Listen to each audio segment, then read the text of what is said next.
നാളത്തെ രജിസ്ട്രേഷൻ കഴിഞ്ഞാ ഈ വീട് ഒഴിയാൻ പോവാ.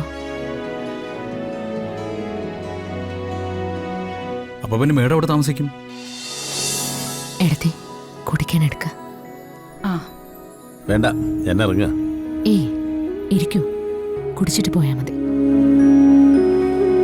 ചെല്ല്.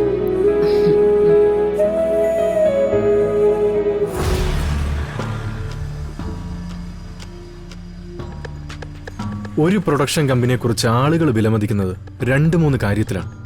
ഒന്ന്, കമ്പനിയുടെ കൃത്യത, പ്രത്യേകിച്ചും ഫിനാൻസ് കാര്യങ്ങളിൽ. അതിപ്പം നമ്മളെ സംബന്ധിച്ചിടത്തോളം പ്രശ്നമല്ല. പിന്നെ പ്രൊഡ്യൂസറുടെ ഗൗരവം, ആളുകളോട് ഇടപഴകാനുള്ള പ്രൊഡ്യൂസറുടെ മിടുക്ക്. പിന്നെ മൂന്നാമത്തെ ഒരു കാര്യം, കൃത്യമായൊരു ഓഫീസ്. ഇനി മുന്നോട്ടുള്ള കാര്യങ്ങളൊക്കെ നമ്മൾ നമ്മുടെ ഓഫീസിലിരുന്ന് ചെയ്യണം. അതാണ് അതിൻ്റെ ഒരു ഗൗരവം. ഒരു ഓഫീസ് ഉണ്ടാവുമെന്ന് പറഞ്ഞാൽ അതൊരു നല്ല കാര്യം. എങ്കിൽ ശരത്ത് അതിനു വേണ്ട കാര്യങ്ങൾ ചെയ്തോ. ഓഫീസ് സെറ്റ് ആക്കാം. അവിടെ പ്രൊഡ്യൂസർക്ക് സ്വന്തമായൊരു ക്യാബിൻ വേണം. അതെന്തിനാണ് ഏർക്ക? അല്ല, കൊള്ളാവുന്നൊരു ക്യാബിൻ. ഒരു കസേരയിലൊക്കെ ഇരിക്കുമ്പോൾ വരുന്നവർക്കൊരു വിലയുണ്ടാവും. ഓ, മനസ്സിലായി. അതായത് ഇപ്പൊ എന്നെ കാണുമ്പോ 5 പൈസയുടെ വിലയില്ല. ഒരു പ്രൊഡ്യൂസറായി ഒരുത്തനും തോന്നുകയില്ല. ഇതല്ലേടാ നീ ഉദ്ദേശിച്ചത്? അയ്യോ മുത്തശ്ശി, ഞാൻ അങ്ങനെയല്ല ഉദ്ദേശിച്ചത്. വേണ്ട മോനെ, ദേ വെളച്ചിലി സുകുമാരിയോട് വേണ്ട. എന്റെ മുന്നിലേക്ക് വരുന്ന ആളുകളെന്ന് പറയുന്നതേ ഞാൻ എണ്ണിക്കൊടുക്കുന്ന കാശിന് വരുന്നവരാണല്ലോ. അവരെ എങ്ങനെ നിലയ്ക്ക് നിർത്തണമെന്ന് എനിക്കറിയാം. ദേ ഒരാളും എന്നെ അത് പഠിപ്പിക്കണ്ട കേട്ടോ. അയ്യോ മുത്തശ്ശി, ഞാൻ അതല്ല ഉദ്ദേശിച്ചത്. ഇപ്പൊ മുത്തശ്ശിയെ കണ്ട എങ്ങനെ തോന്നും? ഒരു ഐശ്വര്യമുള്ള തറവാട്ടില് വിളക്ക് പോലെ പ്രകാശിക്കുന്ന ഒരമ്മ. പ്രൊഡ്യൂസർ ആവുമ്പോ കുറച്ചുകൂടെ ഒരു ആഡംബരം വേണം. അതിപ്പോ വേഷത്തിലായാലും ആറ്റിറ്റ്യൂഡിലായാലും. ആറ്റിറ്റ്യൂഡോ? അതെന്തോടാ? അത് മുത്തശ്ശി, ഈ ആളുകളോട് പെരുമാറുന്ന രീതിയില്ലേ, അതിനെ കുറിച്ചാ ശരത്ത് പറയുന്നത്. എന്നിട്ട് അത്രേ ഉള്ളൂ. ഈ ഗെറ്റപ്പ് ഒക്കെ ഒന്ന് ചേഞ്ച് ചെയ്ത് ഈ പ്രൊഡ്യൂസറുടെ തികഞ്ഞ ഗൗരവത്തിലിരിക്കുന്ന മുത്തശ്ശിയുടെ മുമ്പിലേക്ക് സിനിമാക്കാർ ഓരോരുത്തരായി വരും. അവരോട് ഒട്ടും വിട്ടുകൊടുക്കാതെ മുത്തശ്ശി അങ്ങ് പെരുമാറിയാ മതി. ഏതായാലും ജീവിതത്തിൽ ഇത്രയും കാലം നരകിച്ച് ജീവിക്കായിരുന്നു. ബാക്കിയുള്ള കാലം അങ്ങ് ആസ്വദിക്കാവടാ ചെറുക്ക. പിന്നെ ഇന്നത്തെ ദിവസം കൂടി മാത്രമേ മുത്തശ്ശിയെ മുത്തശ്ശി എന്ന് വിളിക്കാൻ എനിക്ക് സ്വാതന്ത്ര്യമുള്ളൂ. അതെന്താടാ? നാളെ മുതൽ നീ എന്നെ പേരാണോ വിളിക്കാൻ പോന്നേ?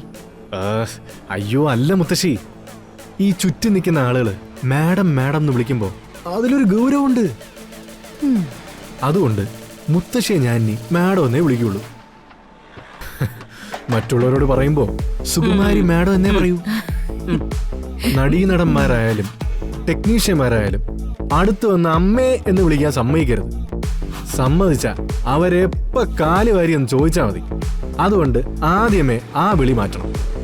ആ വിളി മുത്തശ്ശിക്ക് ഇഷ്ടമല്ല. സുകുമാരി മാഡം എന്ന് തന്നെ വിളിക്കണം എന്ന് പറയണം. പുറത്തിറങ്ങുന്നവര് സുകുമാരി മാഡത്തിന്റെ അടുത്ത് കളി നടക്കില്ല, ആള് ഷാർപ്പാണെന്ന് പറയണം. അല്ലേ അത് കറക്റ്റ്. മുത്തശ്ശി കാണിക്കുന്ന ഗൗരവം പോലെ ഇരിക്കും നമ്മൾ തുടങ്ങാൻ പോകുന്ന കമ്പനിയുടെ അന്തസ്. എടാ, ഇടയ്ക്ക് എന്തെങ്കിലും സംശയം വന്നാ നീ ഒന്ന് പറഞ്ഞു തന്നാ മതിയടാ. പിന്നെ സുകുമാരി വരുന്നവരെയൊക്കെ അങ്ങ് കൈകാര്യം ചെയ്തോളാം.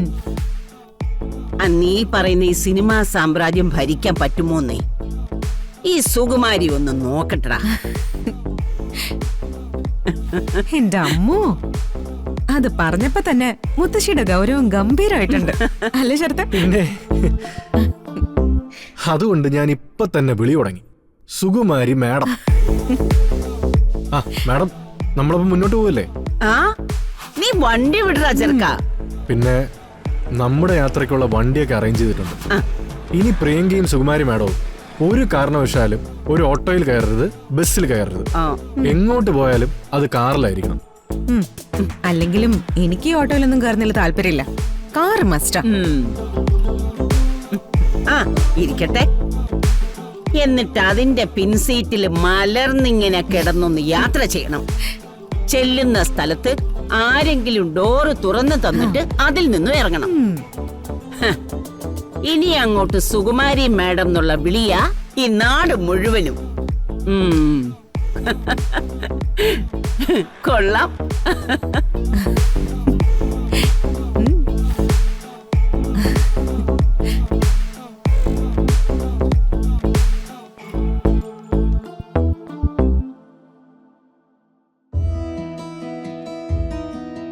മോളെ ആരതി, കുറച്ച് കാര്യങ്ങള് നിന്നെ പറഞ്ഞ് ധരിപ്പിക്കാനുണ്ട്.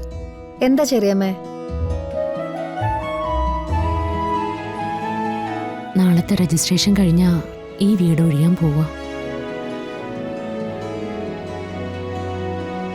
അപ്പൊ പിന്നെ മേഡം അവിടെ താമസിക്കും?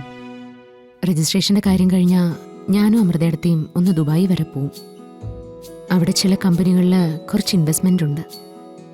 അതൊക്കെ ഒന്ന് പിൻവലിക്കണം. അതിന്റെ നടപടികളൊക്കെ ഒന്ന് പൂർത്തിയാക്കണം.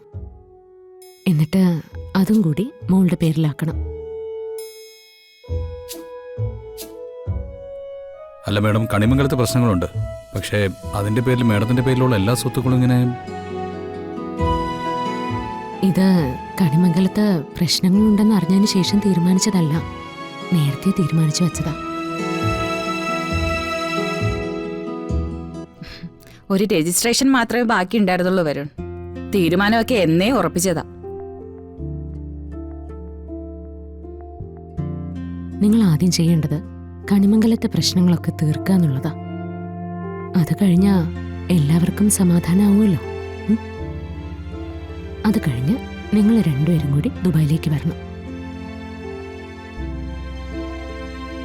കുറച്ചുനാള് ഇവിടുത്തെ ശത്രുക്കളും പ്രതിസന്ധികളും ഒക്കെ മറന്ന് നമുക്കവിടെ കഴിയാം.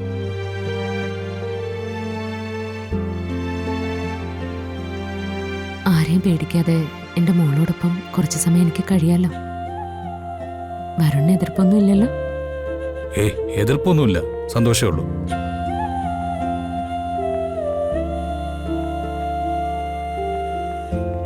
കാരണം ഞാൻ എപ്പോഴും ആഗ്രഹിച്ചിട്ടുള്ളത് ഇയാളുടെ സന്തോഷമാണ്.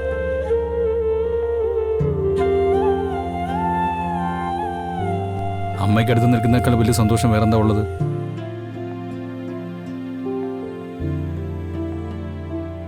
അങ്ങനെ ചെറിയമ്മയുടെ ടെൻഷനൊക്കെ തൽക്കാലം അവസാനിച്ചല്ലോ. ആ വരുൺ, തന്നെ ഞാനൊരു ഡ്യൂട്ടി ഏൽപ്പിക്കുക. ഈ അമ്മയും മകളും ഇനിയുള്ള കാലം മുഴുവൻ സന്തോഷത്തിലായിരിക്കണം. തനിക്കാണ് ആ ചുമതല.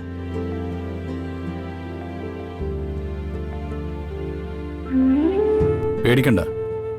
ഈ അമ്മയും മകളെയും കാണാൻ തുടങ്ങിയത് മുതൽ ജീവിതം പുതിയ രീതിയിൽ നോക്കി കാണാൻ ഞാൻ പഠിച്ചു കഴിഞ്ഞു.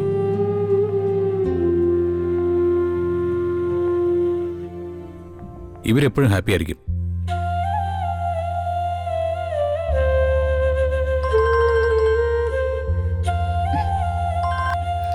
ഹലോ.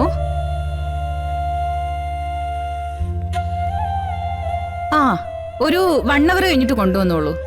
സെറ്റ് ചെയ്യാനുള്ള ആളുകൾ വരുമല്ലോ അല്ലേ?